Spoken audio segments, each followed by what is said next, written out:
the word of Christ dwells in you richly, giving thanks to God, the Father through Him. Alleluia, alleluia, alleluia,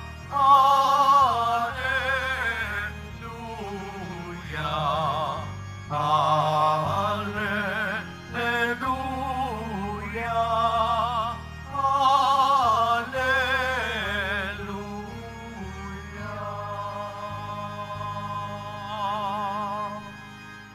The Lord be with you. And with your spirit. A proclamation from the Holy Gospel according to Mark.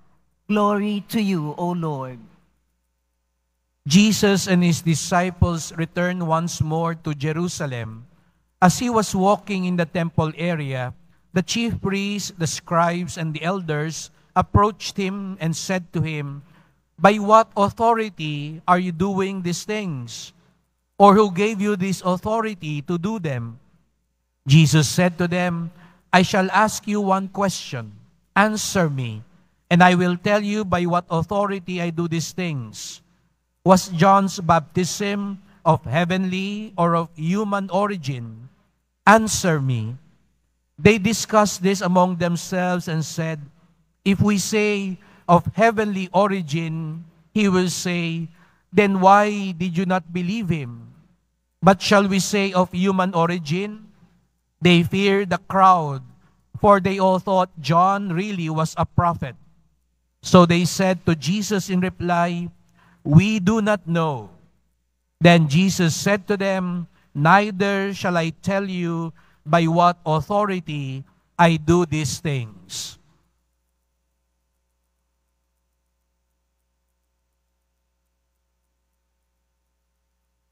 Sisters and brothers, the Gospel of the Lord. Praise to you, Lord Jesus Christ. Please be seated.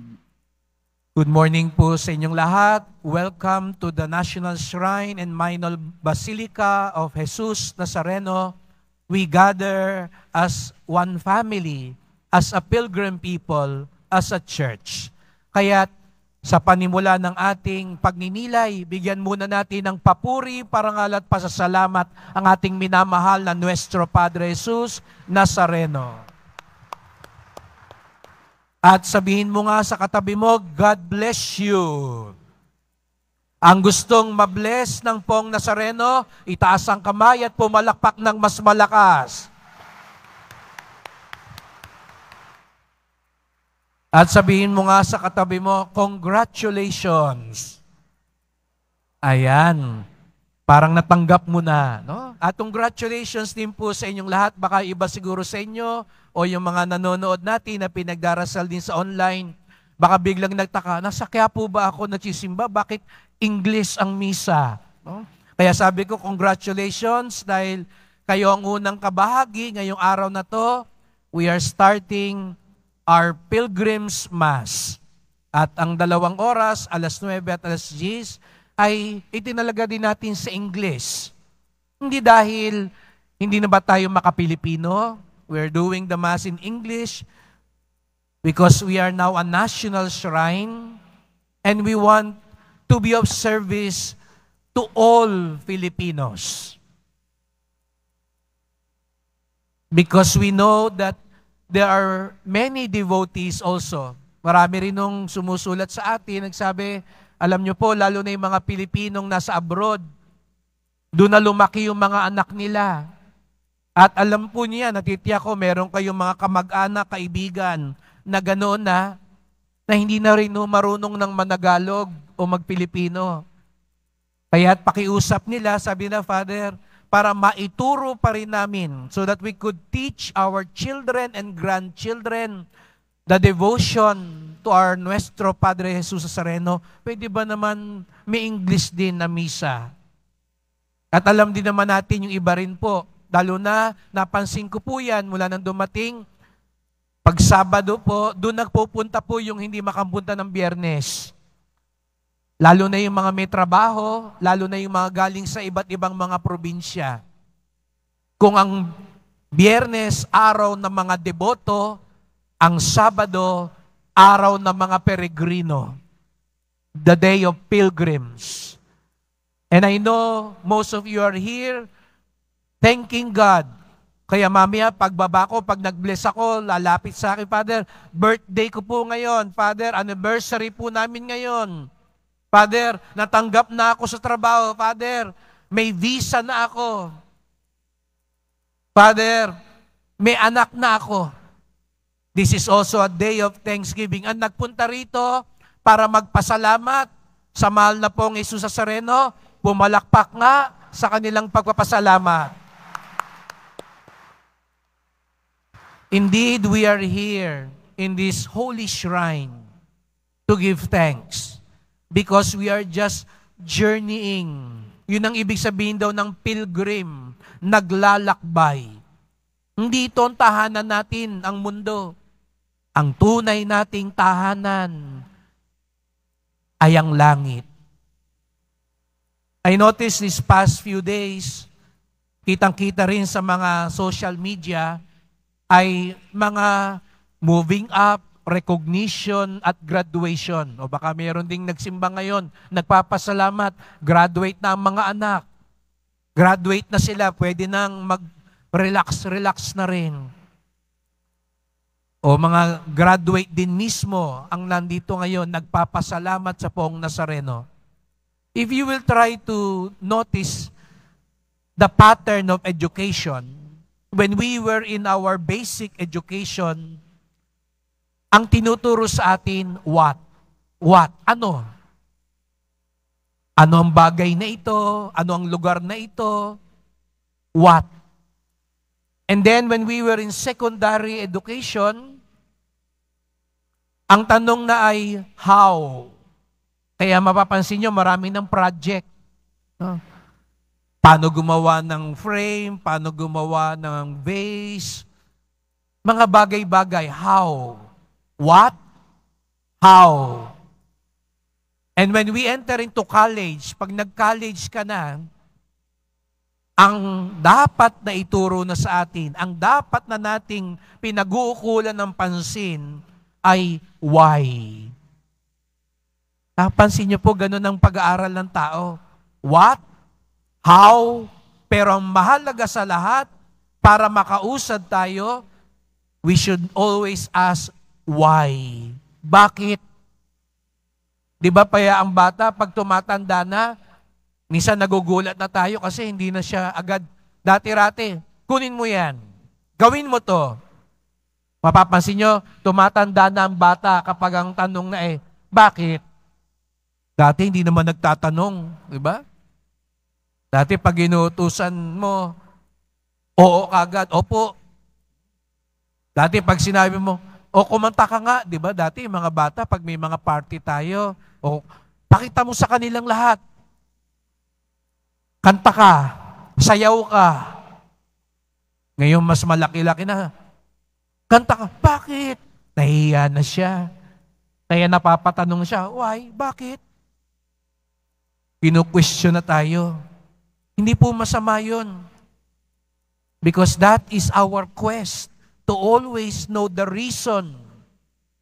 Kaya nga di ba may commercial, huwag kang mahiyang magtanong. Ayan, hindi ako binayaran ni Coco, no? O ng drugstore. No? Pero mahalaga ho yun, nagtatanong tayo, lalo na bakit, why? In today's gospel, the enemies of Jesus were trying to trap Him. Nasabi ko na po dati, alam nyo ang mahal na pong Jesus Nazareno, hindi mahilig sumagot.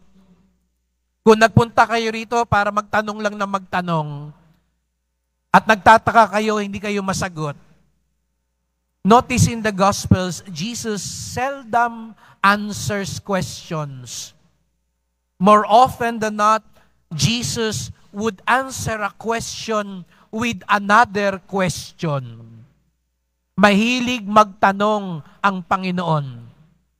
That's why when the Pharisees, the scribes ask Him, by what authority are you doing these things? Bakit mo ginagawa ang mga to? Tinanong din sila ni Jesus Nazareno, "Tell me, was John's baptism of heavenly or of human origin?" Jesus was also asking them indirectly, "Why are you doing these things?" At dahil hindi siya masagot ng mga kalaban niya, hindi rin sila sinagot ni Jesus Nazareno. Why? Today, dear brothers and sisters, it is good to ask ourselves, just as Jesus asked the people, why? Bakit? Ngayong araw na ito, baka ka pinagsimba dito sa Quiapo, hindi para masagot ng Nazareno, kundi para matanong ng Nazareno. Bakit? Humingi ka ng pera, bakit? Baka kasi pera na lang lagi ang nasa isip mo. Trabaho, pamilya, love life, abroad, bakit? At sana wag tayong huminto sa unang bakit. Magtanong tayo palagi, bakit? Kasi dito natin mas matutuklasan ang mensahe ng Diyos. Nagsimba ako sa Quiapo, bakit? Para masagot ang dasal ko, bakit? Para sumaya ko, bakit? Dahil sa bandang huli, sa kakaurirat mo, sa kakatanong mo, dun ka mas lalong maliliwanagan. Ang taong hindi na nagtatanong sa buhay, hindi na nagtatanong sa sarili nila, mas mahihirapan silang makita, matuklasan at matanggap ang kalooban ng Diyos. That's why in the first reading, St. Jude tells us, pray in the Holy Spirit. Build yourselves up in your most holy faith. Buksan mo lagi ang puso mo, ang isip mo, para matuklasan mo ang mas mahalagang dahilan sa buhay. Papanik ako mamaya, bakit ako umahaplo sa paan ng Nazareno? Bakit ako pumapanik sa andas? Bakit ako umihila ng lubid? Bakit ako naglalakad ng palod? Why?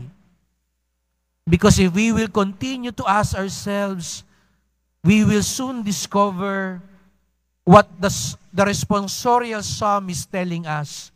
My soul is thirsting for you, O Lord my God. Because in the end, that is the real reason. Siya lang. Hindi yung hinihingi lang natin sa Kanya. Hindi lang yung ipinagpapasalamat natin sa Kanya. Siya ang dahilan ng lahat. Hindi yung pera, kalusugan, pamilya, abroad, trabaho.